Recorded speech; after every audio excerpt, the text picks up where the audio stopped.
Very special thanks to Primoris 4x4, based in Long Compton. As always, I've linked to their website and current stock down in the video description. They are by trade more of a Land Rover specialist, but as you can tell from this episode, they have some pretty nice speciality vehicles in there as well, and who knows, if you're watching this video close enough to the time of its release, you might even be able to still grab this Aston. So click on the link down below, check out their current stock, and if you're in that part of the country, they might just have what you're looking for.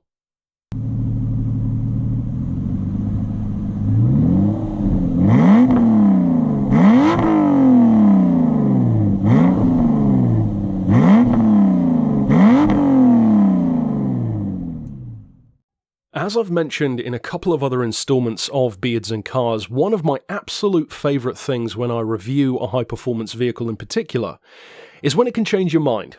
And for me, this is most definitely one of those occasions. In fact, I would put this up there with my review of the Lexus LC500, because just like that Lexus, the Vanquish has actually, perhaps surprisingly, never been one of my favourite Astons.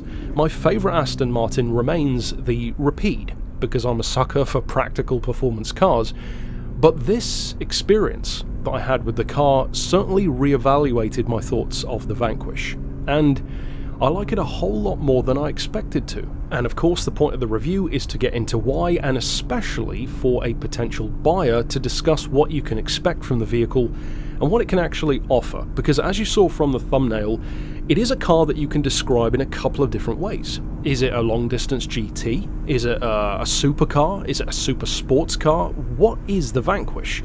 It's certainly a fantastic rival to something like a Bentley Continental GT, and yet, if you compare the used prices, well, there's a pretty big gap between the two. The Bentleys tend to be shockingly affordable these days, perhaps even a little too much in some cases, and then this car, which has appreciated more and more over the past few years. I'll recall a time not that long ago when the first generation Vanquish, which debuted in 2001, was down to about £50,000 or £60,000. They're not anymore, and the S even more so. Now this car debuted in 2004, and the model in particular which I'm driving is a 2005. Now as I said, it is a Vanquish S, and for those who are unfamiliar with the differences between the regular Vanquish and this one, regular of course being a very relative term when it comes to an Aston Martin, they both share that 5.9 litre V12 engine, which is an incredible motor, sounds absolutely phenomenal, and you'll be able to hear some of that in the video, and of course you heard some at the start as well. But the power and the torque are very different on the two. Now the weight is also different, as is the performance, but first of all, to touch on the specs, the first generation has 460 horsepower and 400 pound-feet of torque. And of course, it's a naturally aspirated V12, so no supercharger, no turbo. Those are healthy numbers, certainly for 2001, and it was more than enough to get this over 1800 kilo or 1.8 ton GT from 0 to 60 in about 4.5 seconds up to a top speed of 190 miles an hour. Now comes along this one. Power is up from 460 to 520, but they didn't just fall back on a turbo or a small supercharger. No, that's just tuning.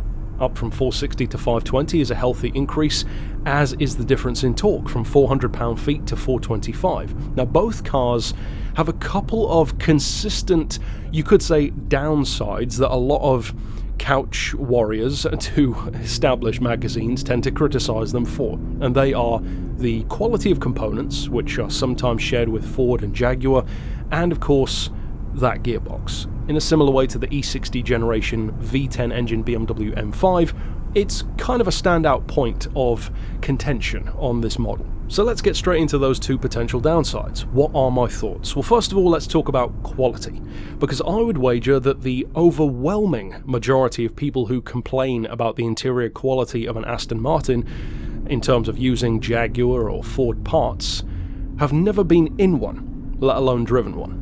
And it's easy to criticize something that you didn't make and haven't experienced, much like many things in life. I can categorically tell you that when you're in the car, you don't think about, oh, I wonder if this mighty V12 in front of me has maybe some Jaguar parts in there. Or maybe that the seat or the door or some handle or switch might be from a Ford or shared with a Jaguar. You don't think of that for a second, because it's not the point of the car. Because is it technically true that it shares parts with Ford and Jaguar? Well, yes, of course it's technically true. But it's also technically true that a noble M600 has a Volvo engine. It didn't stop it from being one of the greatest performance cars of the 2010s. Likewise here, it's the last thing you think of when you're actually sitting in a Vanquish, and when you're even just seeing one roll by in the flesh, which doesn't happen that often these days. To me, the greatest thing about the Vanquish, especially the S, because obviously it's the even more evolved and fine-tuned version of that 2001 original, is that it essentially takes everything great about that massive 2-ton supercharged Vantage from the 90s, which you also don't see many of these days, and it somehow manages to cram all of that sheer brute force and personality down into something more the kind of size of a DBS or a DB9. And speaking to that generational gap, this is a very significant car to Aston Martin, and even though I hadn't planned it this way, it's actually a very significant car in the history of my reviews as well, because the Vanquish was actually the last model produced at the Newport Pagnell plant. So it was literally the end of an era for Aston Martin. Then, the other Aston that I reviewed, the 2014 Vantage Roadster, was also the end of that era of Aston Martin. So even though I didn't plan it that way, it's kind of nice how those two reviews, in a sense, dovetail into each other. Now, to get back to those specs for just a second, when I referred to the fact that this gets all the spirit of that massive 2-ton Vantage into this much sleeker body, one of the crucial differences is that this is no longer a 2-ton car. In fact, in its S form, this weighs 1,875 kilos, which, let's be honest, is no lightweight, but it's also not trying to be. That's 1.8 tons, technically close to 1.9, so it's not a 2-ton car. And to compare it once again to the Bentley, well, the Bentley Continental GT of this time weighs 2.4 tons.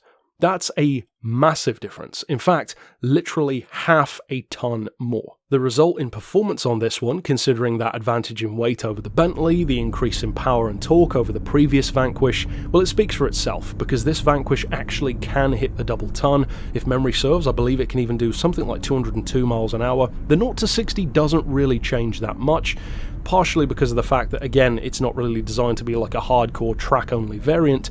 It's still the heart of a GT, inside the body of a supercar, with the spirit of a luxury vehicle, and it's kind of all wrapped together. That is another one of the things that I loved about the Vanquish as well. Whatever you go into driving this car wanting and hoping that it will be, that is exactly what it gives you. If you want this car to be a loud, brutish, extravagant supercar, that's exactly what it is. If you want it to be a surprisingly spacious, but still also surprisingly modestly from an exterior point of view, sized long-distance GT with great levels of comfort, surprisingly good ride quality, and even seat space and headroom, which I am always looking for in a car, well, it does that as well. However, if you just want a vehicle that looks like an incredible piece of sculpted art on the driveway that you can drive to the Marks & Spencer's car park and make it feel like the Met Gala, well, the Vanquish, of course, can do that as well. And having recently seen a newer black Vanquish doing just that, pulling into a Marks & Spencer's car park near me, I can categorically tell you that it actually doesn't have the same effect when you see that car as when you see one of these on the road. This car simply does have more presence, and it's one of my other favourite things about this car. Something which I kind of already knew it would have, but there are certain things that you have to fully experience to totally appreciate, and that is one of them. The Vanquish feels like a special occasion.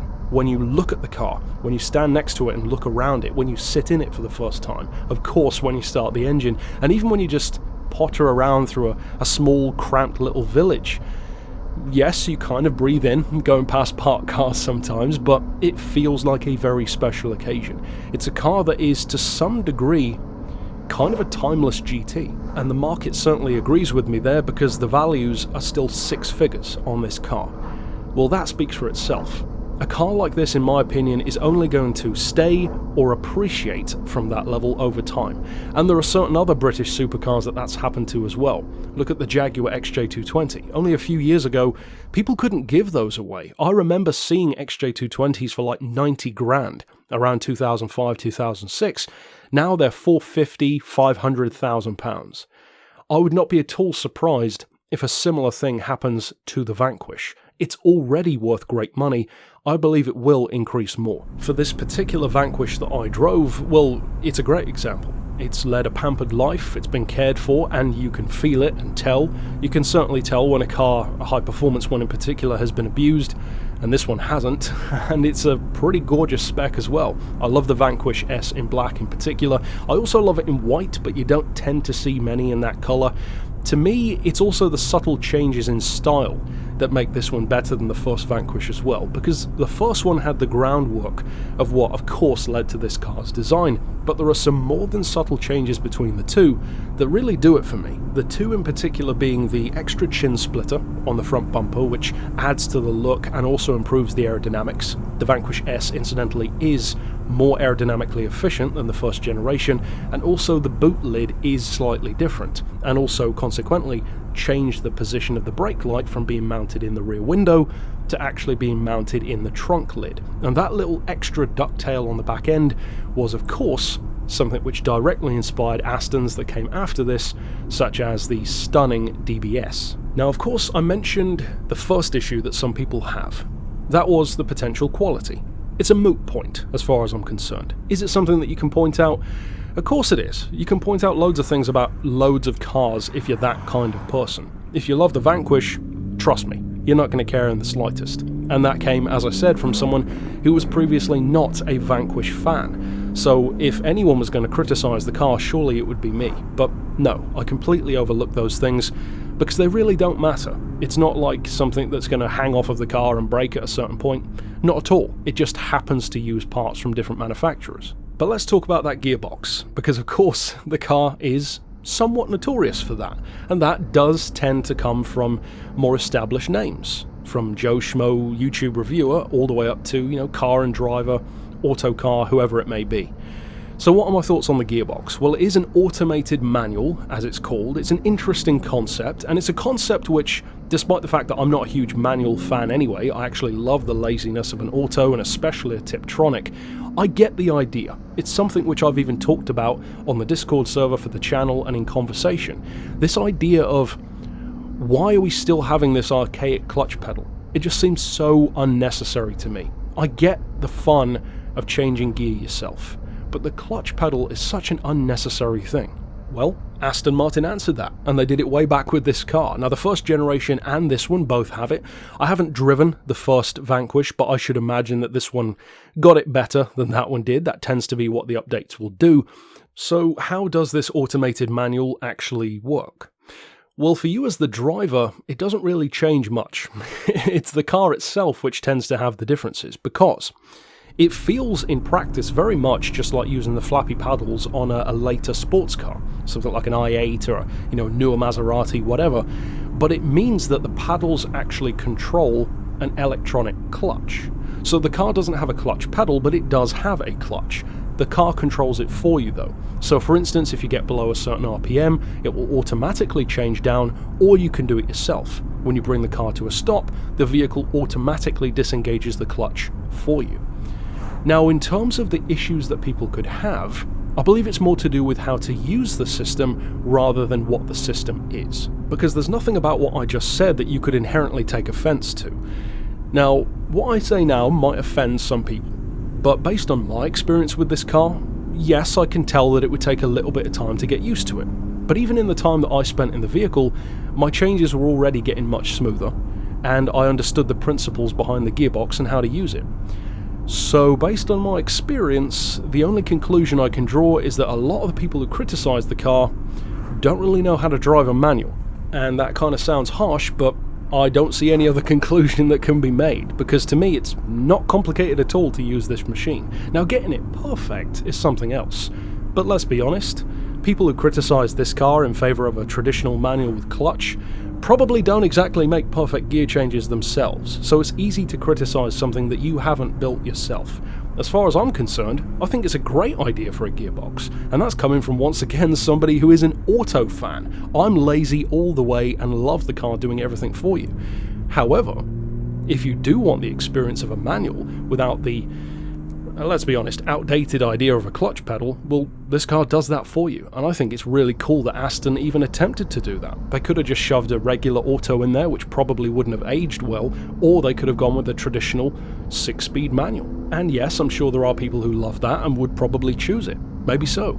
but I actually admire the fact that they tried something very different to what most people were doing, and, especially for a car of its age, pulled it off really well. Because the first generation, as I said, also had this system, and that was in 2001. 2001 is not a good time for many cars. The early 2000s really are a reckoning for certain vehicles holding up or not holding up to the test of time, and as far as I'm concerned, this one does. The design certainly has not aged badly at all. It's still an incredible collector's piece, and for those who are Aston aficionados, well, of course you don't need me to tell you that this really is a significant car for Aston. In terms of collectability, it's a great one. It is a car that you can use every day if you want to. I'm not going to go ahead and say that the rear seats are spacious, the trunk can fit everything you need, and that the fuel economy is amazing. Because, of course, it's a supercar, so it would be kind of ridiculous to expect those things. But I will say that they did a fantastic job of making it feel even close to as good as it actually does. And as I mentioned earlier on, it delivers everything you would want an Aston Martin to feel like. It feels robust, surprisingly so in fact. It's not rattly or rickety or feels like something's going to break at any moment at all. It feels like a essentially British muscle car wrapped in a supercar body, and I love it for that.